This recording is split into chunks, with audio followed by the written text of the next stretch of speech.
Muchas ¿Aló? gracias a todos por la oportunidad, por esta audiencia. Yo solo quiero traer unas pocas reflexiones que obviamente están sesgadas por mi lógica de profesor en Derecho Internacional y que surgen a raíz de las medidas que empezaron a tomar muchas universidades en el contexto de pandemia, particularmente a mitad del año que va en curso.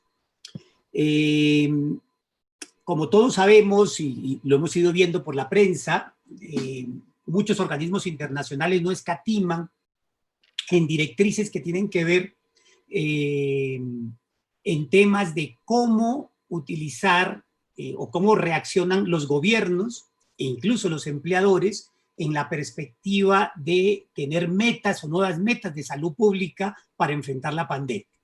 Y entonces yo solo quiero resaltar dos. Una que es muy general y que se viene discutiendo en el país y que es lo que decía la Oficina de Naciones Unidas para los Derechos Humanos respecto a hasta qué punto esas medidas de salud pública que legitiman metas de salud pública pueden restringir derechos o silenciar periodistas por un lado o defensores de derechos humanos por el otro. Pero esa no es la que nos ocupa en particular, es la otra, la que hace la Organización Internacional del Trabajo y la propia UNICEF, que recomienda a todos los empleadores implementar políticas nuevas o utilizar las existentes, pero eso sí, siempre basados en buenas prácticas y en lógicas de diálogo social en el marco de unas normas nacionales e internacionales del trabajo. Y aquí es donde me quiero centrar. Estas recomendaciones de la OIT y la UNICEF tienen que ver con cómo los empleadores, en este caso los empleadores de los profesores universitarios, universidades privadas en particular, cómo están asumiendo sus reacciones o implementando medidas para enfrentar la crisis de una mejor manera. Y lo primero que empezamos a ver y que fue evidente fue una drástica reducción de los contratos hora cátedra en el comienzo de este semestre.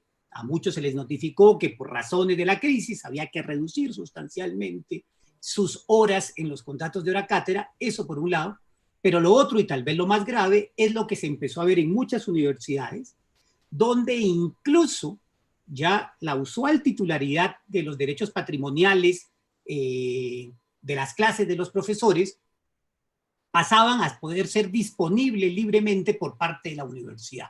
Y esto, pues, evidentemente, ya empieza a generar una afectación real en los derechos, ¿no? Donde la universidad no solo dispone libremente, sino que está autorizada para grabar todo material audiovisual, audio y audiovisual, perdón, fija, almacena, en fin, ¿no? Todas las lecciones, las clases virtuales, las mixtas, las presenciales, en fin, y de lo que tenga el profesor como asignatura a cargo.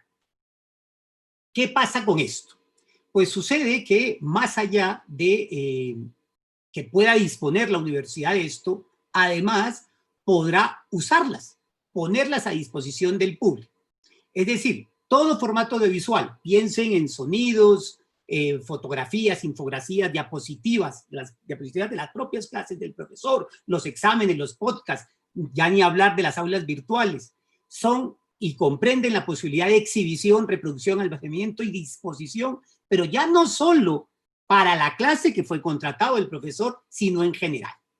Y esto era, además, la universidad lo puede hacer, y así lo metían en las cláusulas contractuales, por 5 años. Es decir, al profesor hora cátedra lo contratan por 4 meses, que además es otra de las precariedades que tienen los profesores hora cátedra en las universidades privadas del país, y en ese marco la universidad puede usar durante 5 años todo ese material que ya no solo se entendía grabado y almacenado para el objeto del contrato, sino que puede ser disponible por parte de la universidad dentro y fuera del país. ¿Qué otra cosa también es muy curiosa? Esos mismos contratos, bueno, esto casi siempre aparecían en los contratos, sino que ahora son mucho más enfáticos en los contratos de los profesores de la cátedra, aparecía que además el profesor es responsable de lo que diga en clase. Por tanto, si eventualmente hay algún tipo de responsabilidad que tenga que asumir, tiene que salir el profesor a sanearlo. Pero entonces la pregunta es, ¿sale a sanearlo cuando lo dijo para los 4 meses que fue contratado o durante el lapso de los 60 meses que tiene la universidad la posibilidad de usarlo? Ya de por sí lo de sanear es cuestionable y, por supuesto, en un plazo más allá del contrato, mucho más. ¿Qué es lo que entonces estamos viendo? Y es que de alguna manera las universidades están aprovechando esta circunstancia, ajustan sus programas, reducen las cargas de los profesores hora cátedra, amplían las cargas de los profesores medio tiempo y tiempo completo, y todo esto además a través de una facilidad que le ofrecen los profesores, todos, ya no solo los de hora cátedra, a la universidad para que use todo el material que el profesor produzca en clase.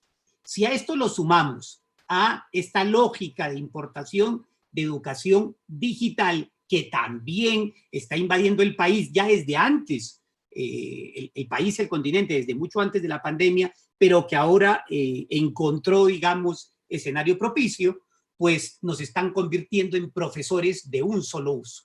Y esa es la reflexión que hay que tener, ¿no? ¿Hasta dónde la academia colombiana puede garantizar, sobre todo, calidad con profesores que terminarán siendo de un solo uso, que preparan, diseñan, ponen ante sus alumnos una clase en particular para un contrato específico y la universidad finalmente es libre de utilizar ese material de la forma como quiera, por supuesto, normalmente explotando económicamente el material que entregó el profesor, quien solo recibirá remuneración durante esos 4 meses.